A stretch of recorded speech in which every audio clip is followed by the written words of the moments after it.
ሰላም ይብዛላችሁ ውድ ወገኖች የተከበራችሁ ሁሉ አገር ውስጥም ከአገር ውጭም የምትገኙ የቃሌ ድምጽ የምትሰሙ ቄስ ኃይሉ ዘሪሁን ነኝ። ከላይ በስዕሉ እንደምታዩት የሐዋርያት ቤተክርስቲያን ቢሾፖች በየክልሉ በየሀገሩ በየከተማው ህዝቡን ሰብስበው ሰላማዊ ሰልፍ እየወጡ ነው። ያስጮሃሉ፣ ይጮሃሉ እና ዓላማው ምን እንደሆነ ለኔ ይገባኛል። ለአንዳንዶቻችሁ ላይ ገባችሁ ይችላል። አለን አንሞትንም፣ በቃ አግዙን፣ ደግሞ እየፈረስን ነው፣ ትርፋችን ደግሞ ችግር ገጥሞታል፣ እባካችሁ አግዙን፣ ዙሩ፣ ከኛ ጋር ጩሁ እያሉ ነው። ልክ የበዓል ነቢያቶች ህዝቡን ሰብስበው እንደጮሁ እነዚህ ሰዎችም ህዝቡን ሰብስበው ሐዋሳ ላይ፣ ወላይታ ላይ፣ ሆሳና ላይ በየከተማው እየጮሁ እየዞሩ ይገኛሉ። የእግዚአብሔር ቃል ምን ይላል ስለዚህ ነገር? በሐዋርያት ሥራ ምዕራፍ 19 ከቁጥር 24 ጀምሮ አንድ ዲሜጥሮስ የሚባል ልክ እንደነሱ ህዝብ ሰብስቦ የሚያስጮህና የሚጮህ ሰው ነበረ። ይህም ለምንድን ነው ብላችሁ ስትጠይቁት ለትርፍ ጉዳይ ነው፣ ትርፍ ነው ይላል።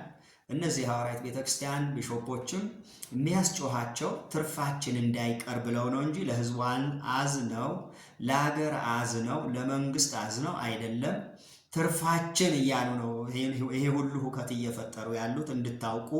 የሐዋርያት ሥራ ምዕራፍ 19 ከቁጥር 24 ብር ሰሪ የሆነ ዲሜጥሮስ የሚሉት አንድ ሰው የአርጤምስን ቤተ መቅደስ ምስሎች በብር እየሰራ ለአንጥረኞች እጅግ ትርፍ ያገኝ ነበርና እነዚህም ይህንን የሚመስለውን ስራ የሰሩትን ሰብስቦ እንዲህ አላቸው፣ ሰዎች ሆይ ትርፋችን በዚህ ስራ እንደሆነ ታውቃላችሁ አለ።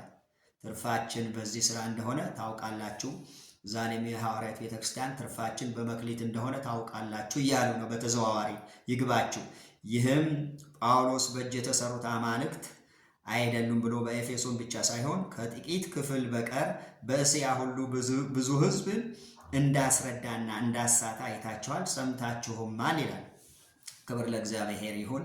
ይሄ ሰው ይሄ ሁሉ ሁከት እየፈጠረ ያለው ትርፋችን እያለ ነው። ዛሬ የእናቶች መክሊት፣ የአባቶች መክሊት፣ የወጣቶች መክሊት ብላችሁ ያቋቋማችሁት ትርፍ የምታገኙበት ነገር አለ። ምናልባት ለሱ ሰግዳችሁ ነው እንጂ በየአደባባዩ ህዝብን ይዛችሁ ወጣችሁ የምትጮሁት ለህዝቡ ለድሆች አዝናችሁ እንዳይደለ እንድታውቁት አስረግጬ እነግራችኋለሁ። እዚህ ስፍራ ላይ ጳውሎስ ነው ያስረዳው ክፋታቸው። የእነዚህ ሰዎች ትርፍ፣ የእነዚህ ሰዎች ክፋት ያጋለጠው እንደ እግዚአብሔር ቃል ጳውሎስ ነው። ዛሬም ደግሞ እንደ ኢትዮጵያ የሚያጋልጡ አሉ፣ እንደ ተስፋችን ኢየሱስ፣ ሌሎችም እናንተን ለማጋለጥ ብዙዎች ዛሬ ላይ እግዚአብሔር ይመስገን ትውልድ እየተነሳ ነው። እንደ ድሮ በህዝባችን ላይ መቀለድ የማትችሉበት ደረጃ ላይ ደርሳችኋል። መዞሩ መጮሁ ህዝብ ማድከሙ ውጤት አያመጣም። ንስሐ ብትገቡ ብትመለሱ ይሻላል ብዬ መክራችኋለሁ። እግዚአብሔር በአንድም በሌላ ይናገራል። ምናልባት እግዚአብሔር በእኔ እንደተናገራችሁ ላይገባችሁ ይችላል፣ ግን እግዚአብሔር ነው ይህንን ድምፅ ወደ እናንተ እየላከ ያለው።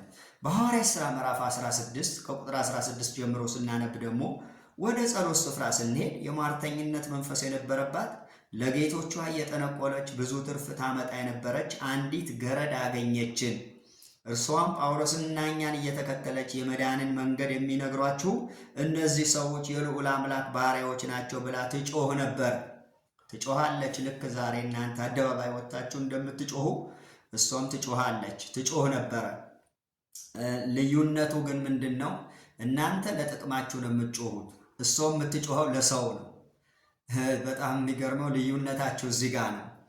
ይህንም እጅግ ቀን አደረገች። ጳውሎስ ግን ተቸገረና ዘወር ብሎ መንፈሱ ከእርሷ እንድትወጣ በኢየሱስ ክርስቶስ ስም አዝሃለሁ አለው። በዚያን ሰዓት ወጣ።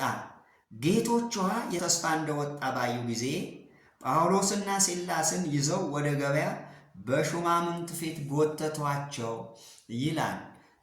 ዛሬ እቺ ምስኪን ሴት ትጮሃለች፣ ትናገራለች፣ ግን ለራሷ አይደለም፣ ለጌቶቿ ነው።